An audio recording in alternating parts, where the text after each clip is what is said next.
Did your family have favorites? If so, were you the favorite or someone else? Here's what happens behind closed doors when a family decides who matters and who doesn't. Christmas morning in my parents' house had always been a stage where the same script played out year after year, and even though I had promised myself countless times that I wouldn't let it sting anymore, it still cut deeper than I could admit. My mom, Linda, liked to make a production out of handing out gifts, narrating every moment as if the neighbors were watching through invisible cameras, and my dad, Mark, played his part as the quiet enforcer, nodding along and setting the tone for what counted as an achievement worth celebrating.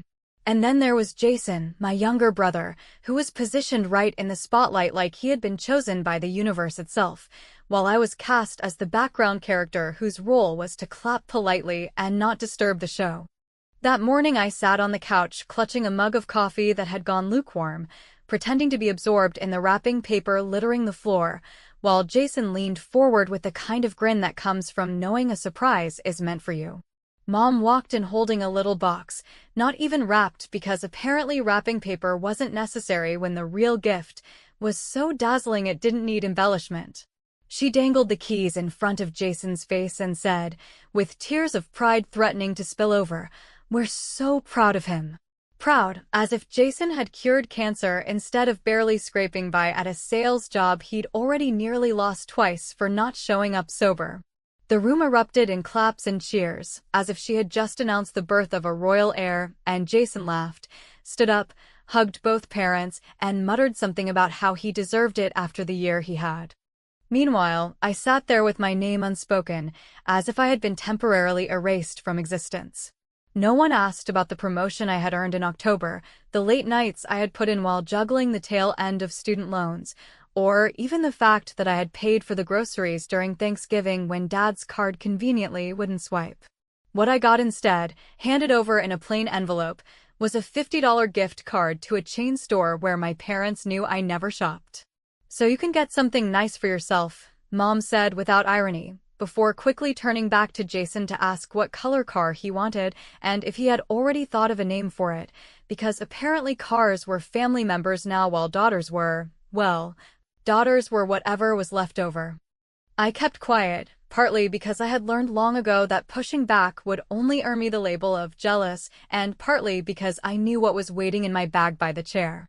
I had brought a gift of my own this year, not the kind that could be wrapped with a bow or placed under a tree, but one that would speak louder than any shiny object my parents could conjure for Jason. When the paper had been cleared and the excitement was still buzzing, I slid a sealed envelope across the table to my dad. "That's from me," I said, in the most even tone I could manage. He looked at me with a mix of surprise and suspicion, probably wondering if I had finally learned how to impress him the right way, and slowly tore it open.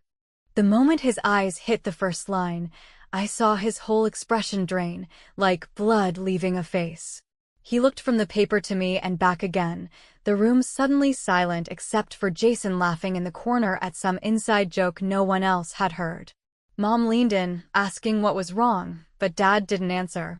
His hands trembled just slightly, enough for me to notice, though he tried to hide it by adjusting his glasses. The white of the paper seemed brighter than the Christmas lights behind him, and the longer he read, the more his jaw locked, until I knew, without a single word spoken, that this holiday script had just been rewritten. The thing is, I hadn't come there to ruin Christmas. I hadn't wanted to be the person who dropped a grenade in the middle of the family performance, but after years of being silenced, ignored, and dismissed, I couldn't just sit there and smile while my own sacrifices were turned into punchlines or erased altogether.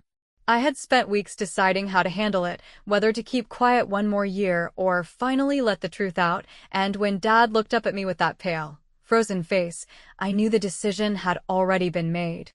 What was in that envelope wasn't just a piece of paper. It was years of frustration, betrayal, and evidence finally stacked together in a way that couldn't be brushed off as me being dramatic. And as I sat there with my hands folded, watching my parents exchange glances they couldn't disguise, I felt something I hadn't felt in years: control. For once, I wasn't waiting for their approval or begging for scraps of recognition. I had something they couldn't spin, something that would force them to see me, whether they wanted to or not.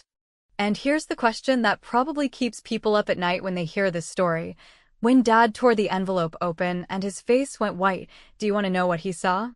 When my dad finally set the letter down on the table, his hand hovering as if releasing it meant admitting something irreversible, the atmosphere in the room shifted from loud celebration to a silence so sharp that even Jason's shallow chuckle faded away. And in that instant, I realized that the piece of paper he had just read had detonated the perfect image my parents had been polishing for years. Inside that envelope were bank statements and transfer records, the kind that don't lie, and those documents showed very clearly that for years money had been moved out of an account I believed was set aside to help chip away at my student loans. Money I had earned and contributed, only to discover it had been quietly redirected into covering Jason's debts, his unpaid tickets, his impulsive credit card charges, and even a down payment for the very car my mother had just so proudly handed him the keys to, as though he had won it with his brilliance. The sound of my father's breathing grew heavier, not because he was confused by what he read, but because he was caught, and when my mother leaned forward to ask what was wrong, he avoided her gaze the way someone does when they know their next words will unravel a carefully constructed lie. I stayed silent, waiting, because I knew if I spoke too soon, they would twist my words into bitterness, but I wanted them to sit in the discomfort of that truth long enough to feel what it was like to be cornered by their own actions. Finally, my mom snatched the papers from him, scanning them with a speed that showed she already understood what they contained, and instead of being shocked, she simply sighed, her voice lowering into that familiar condescending tone. "Emily, it's family helping family. You wouldn't want your brother to fail when you had the ability to help him, would you?" That sentence, so casual and practiced, landed like a slap because it confirmed what I had always suspected but never had proof of. My worth in this family had always been measured by how much I could give up for Jason to shine. She didn't even deny the theft. She reframed it as duty, as if I was selfish for daring to want the money I worked for to pay down the loans that had kept me living paycheck to paycheck, while Jason stumbled through one mistake after another without consequence. My father said nothing, staring at the floor, letting her take the role of spokesperson, but the way he kept his arms crossed told me he wasn't angry about the act itself, only about being exposed.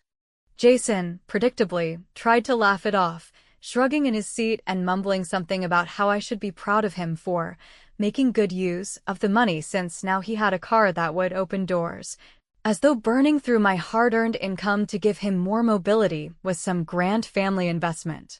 He didn't thank me, he didn't apologize, he didn't even look embarrassed. He just looked annoyed that the morning had stopped being about him. And as I stared at him, lounging there like the world owed him endless second chances, I felt a rage rising that I hadn't let myself feel in years, because I realized the depth of the betrayal wasn't just financial, but existential. My parents had decided my future was negotiable, my sacrifices invisible, all to keep Jason afloat in a life he barely valued. I wanted to scream, but instead I took a breath, leaned back in my chair, and let a smile creep across my face, not because I was happy but because I knew something none of them had considered. They had built this scheme on the assumption that I would never notice, never investigate, and never dare to act if I did.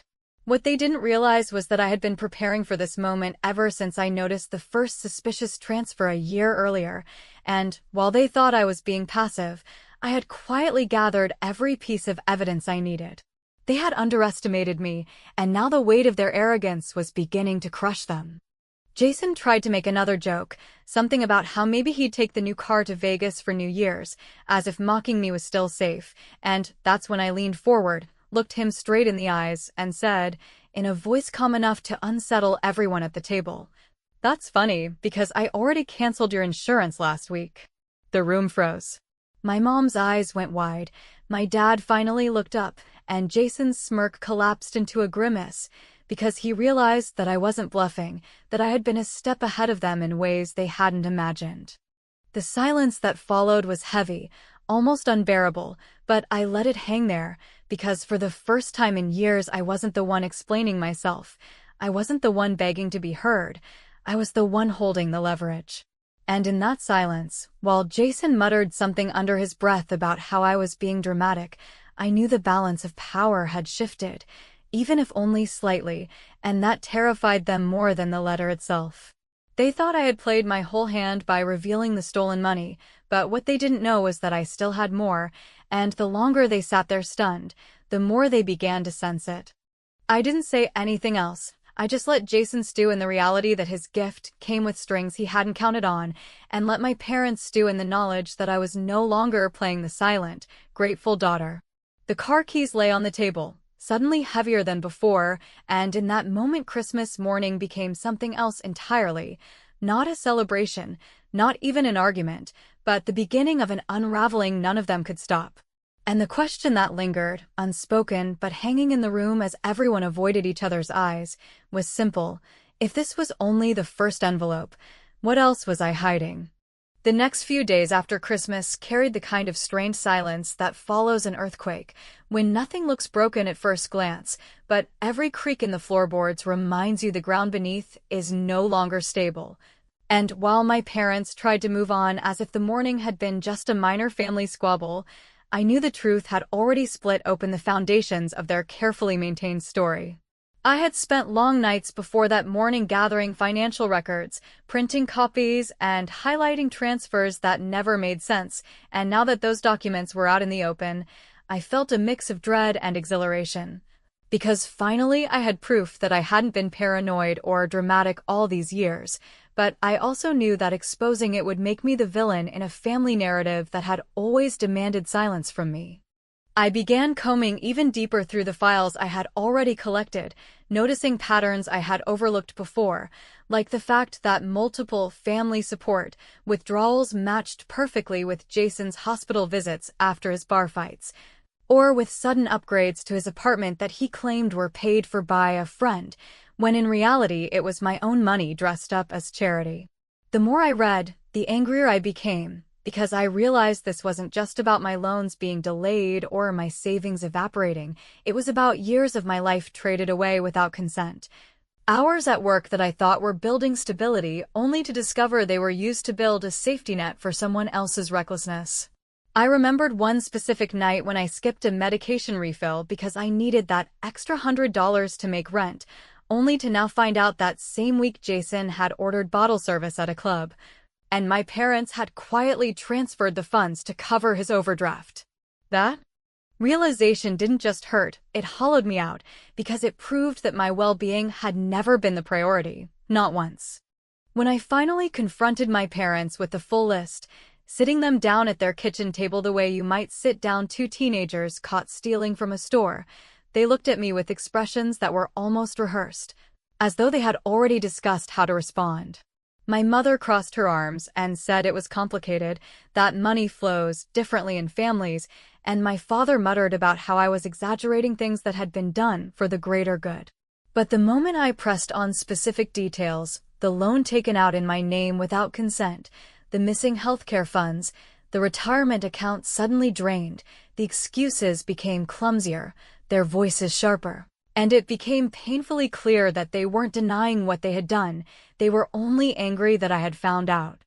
And this is where it gets almost comical, because my father once told me he had co-signed my college loans, which he claimed as proof that he had sacrificed for me, yet when I pulled the paperwork it showed my mother's name, not his. And later I even found another file where both names were listed as guarantors, so at this point even I can't keep their story straight, and maybe someone in the comments will, but the contradiction just made me laugh bitterly. They had lied so often they couldn't remember their own script, and rather than untangle it, they expected me to simply nod along. Jason, of course, tried to play peacemaker, or at least that's what he called it, though it looked more like arrogance dressed up as charm. He told me not to overreact, that everyone in families gets a different deal, and that one day it would all even out. Which was easy for him to say since he was driving around in a car he hadn't earned while I was working double shifts to pay off debts that weren't even mine anymore. His voice had that casual lilt, the kind that suggests the problem isn't the act itself, but the person refusing to shut up about it, and I realized in that moment that to him I was nothing more than a background account, a safety valve. Someone to absorb the costs of his bad decisions. Just when I thought the conversation had spiraled to the point where I would either scream or walk out, my Aunt Carol, who had been unusually quiet in the corner, slid a plain manila folder across the table to me and said, in a voice so calm it cut through the noise, "You need to see this. It's not just Jason's debts." I opened the folder, expecting maybe more transfers, maybe another hidden credit card, but what I found instead made my stomach twist because it wasn't about Jason at all. It was about me. The folder contained records of an old insurance policy, the kind parents usually take out when kids are young, but the paperwork showed that when I had been hospitalized years earlier, recovering from surgery, my father had borrowed against that policy, quietly stripping away value that should have been locked in for emergencies or my own future, using it instead to cover a series of loans I had never agreed to. Reading those pages felt like someone pulling the rug out from under me all over again, because it wasn't just about favoritism anymore, it was about crossing a line into something that was both morally corrupt and legally dangerous. The room felt different after that folder appeared, because now even Jason stopped smirking, sensing that whatever leverage I held was only growing. My parents tried to pivot, to frame it as a misunderstanding, but their voices faltered, and for the first time I saw them afraid, not of me exactly, but of what else I might know, of what else I might be willing to say. And in that moment, as Carol leaned back in her chair, I realized she had been waiting for this, watching them pile betrayal on betrayal, and saving her own weapon for the day someone in the family finally dared to call it out. The silence that followed was heavier than anything that had come before, because it wasn't just about arguments or favoritism anymore.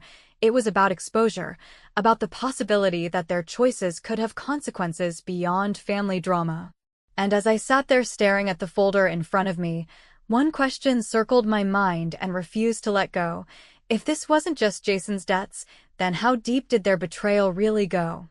The moment I walked out of my parents' kitchen with Aunt Carol's folder tucked under my arm, I knew I was no longer simply dealing with the bitterness of being the overlooked child or the exhaustion of carrying Jason's mistakes on my back, but with something far heavier, because what I had now was evidence that my parents had crossed from favoritism and manipulation into actions that could carry consequences far beyond family arguments. Over the following days, I read and reread those papers, slowly realizing that the insurance policy they had raided during my hospitalization had not only been borrowed against, but had been leveraged multiple times to cover debts and expenses I had never been told about. And some of those debts weren't even Jason's, but loans my father had taken out under the pretense of business investments that had apparently collapsed before they ever began. I tried to piece together how far it all went, marking dates against memories, connecting withdrawals with moments I had been told money was tight, and the pattern was undeniable. Whenever Jason hit a wall, whether it was rent, medical bills, or his gambling streaks, funds from accounts tied to my name would mysteriously vanish, and when my father faced one of his own financial embarrassments, like the time he had quietly invested in a friend's construction company that never built a single house, my insurance and savings were used like a personal bailout fund. What stung most wasn't just the money, but the realization that during all those years when I had asked directly if they could help me, when I was rationing groceries, when I was working extra hours to cover tuition, when I was skipping trips to the doctor to avoid copays, they had looked me in the eyes and said no, insisting things were tight, all while draining resources in my name to cover the endless spiral of Jason's recklessness and my father's pride. When I confronted them again, this time with Carol by my side, the atmosphere was different, because now there was no room for them to claim ignorance or misunderstandings. The documents were too detailed, too precise, and Carol, who had worked in a law office for decades, explained in her calm but firm tone exactly how those choices could be viewed under the law. My mother's face hardened as if she had decided the only option was to double down, insisting once again that it was family business, not legal business, and that going public or pursuing action would be like stabbing my own blood.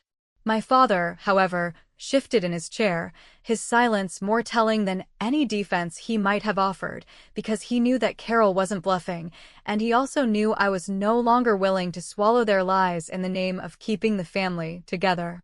Jason tried to interrupt with another one of his casual remarks, suggesting that everyone was overblowing things and that families sometimes made mistakes, but Carol cut him off with a sharpness I hadn't heard from her before, telling him that mistakes are tripping over a curb or forgetting to return a call, not committing fraud against your own daughter.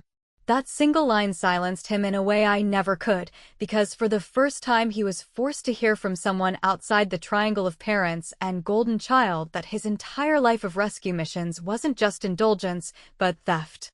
I sat there, letting their discomfort fill the room, until I decided to press play on my phone and allow a voicemail to echo into the silence.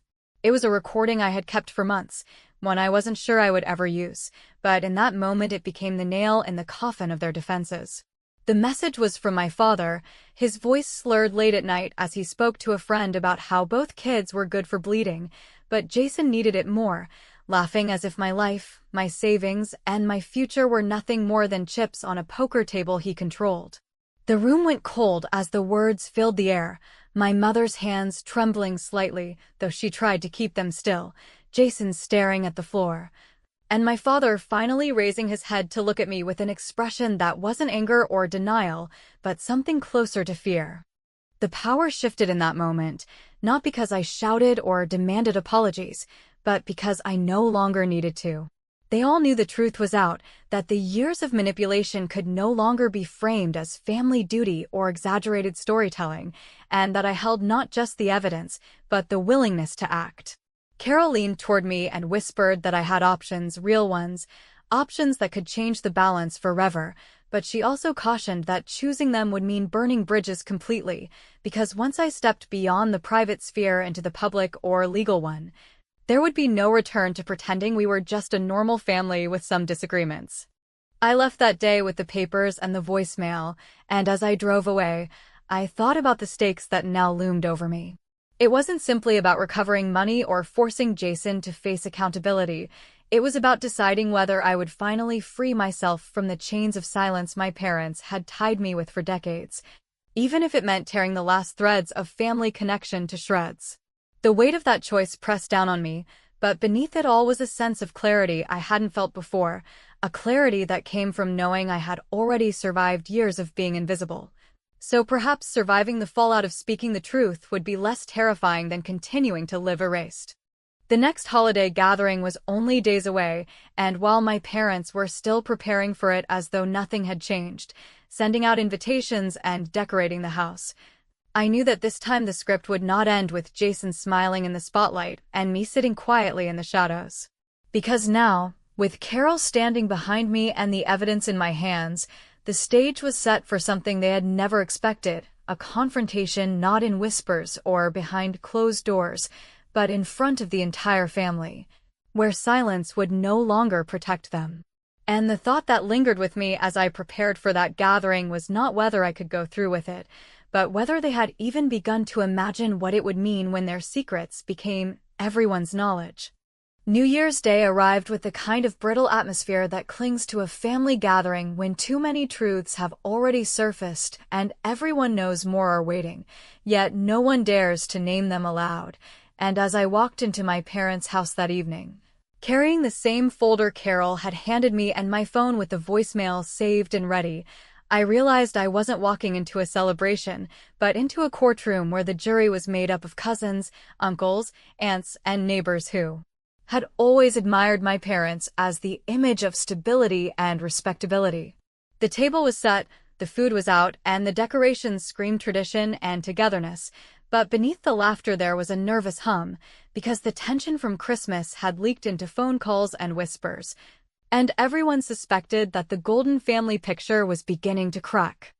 I didn't wait for the meal to begin or for the speeches to start, because I knew that if I hesitated my parents would find some way to control the narrative, to drown me out with practiced charm, so I stood as soon as the last guest arrived and said, as evenly as I could, that before anyone picked up their forks, I had something to share. My mother froze with a smile still plastered on her face, my father tightened his jaw, Jason rolled his eyes like a teenager, but the rest of the room went quiet in anticipation, and I pulled out the folder. laying down the documents one by one the way you might lay down cards in a high-stakes game, each page carrying details of transfers, loans, and accounts that exposed how my parents had used my name and my earnings to rescue Jason time after time. The room shifted from curiosity to unease as I explained that while I had been scraping to pay rent and medical bills, while I had been told repeatedly there was nothing left to help me, money was being siphoned to cover Jason's gambling debts, his late rent, even my father's failed investment schemes. My mother tried to cut me off, claiming that families help each other and that dragging private matters into the open was shameful, but I kept going, my voice steady, because shame had been used as a weapon against me for too long. And this was the first time I felt it recoil back on them. When Jason tried to laugh it off, muttering that everyone was overreacting, I played the voicemail aloud, my father's drunken voice filling the dining room as he bragged about bleeding both kids, but favoring Jason. And the silence that followed was more powerful than any speech I could have prepared. For the first time, my parents looked small in front of the very people they had spent decades trying to impress, and I could see the realization dawning on them that the power they held over me had always depended on secrecy, on convincing others that I was dramatic, bitter, or unstable, and now the evidence in my hands left no room for those excuses. My Aunt Carol stepped forward and, in her calm, measured way, explained the legal weight of what had been done, the loans taken without consent, the insurance policy drained under false pretenses, the misuse of accounts that had my name on them. And she said it not with rage but with clarity, the kind of clarity that makes people in a room listen and believe. Jason sputtered about betrayal, calling me ungrateful, asking how I could humiliate our parents in front of everyone, but the words sounded hollow, even to him, because no one rushed to defend him, and the smirks and indulgent nods he had always relied on were gone. My father tried to stand tall, insisting that families should not drag outsiders into private matters, but Carol quickly reminded him that once you put someone else's name on financial documents without their consent, it ceases to be private. My mother cried, though even her tears looked staged, as though she hoped pity would soften the blow, but the faces around the table remained stiff, their sympathy clearly redirected toward me. Because the story they were hearing was not one of sibling jealousy but of systemic betrayal. I did not scream, I did not demand repayment on the spot, I did not threaten lawsuits or arrests, but I did something far more powerful. I looked each guest in the eye and said that from this day forward, I would no longer be the silent participant in my parents' version of the family story, that I would no longer allow my sacrifices to be erased or stolen, and that whether or not they chose to repair the damage, I was done carrying the weight of their choices.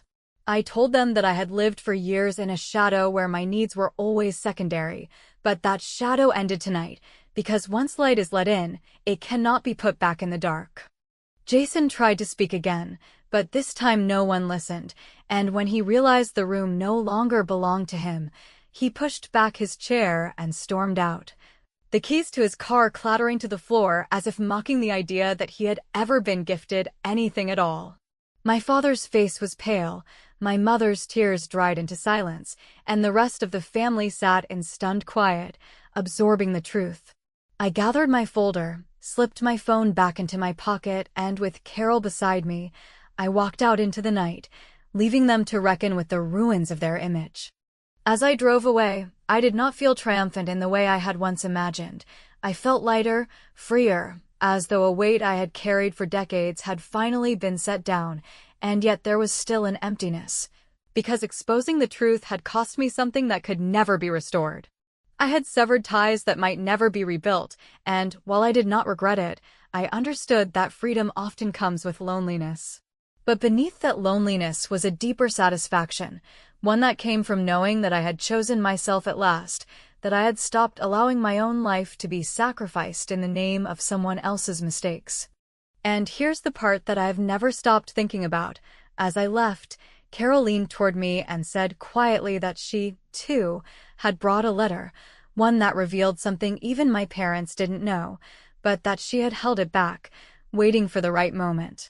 She smiled, not unkindly, and said, "Tonight was your moment, but one day, Emily, it will be mine." That sentence still lingers with me because it makes me wonder just how many secrets were buried beneath the surface of this family, how many stories were left untold, and whether what I exposed was only the beginning of a truth too big for any one night to contain.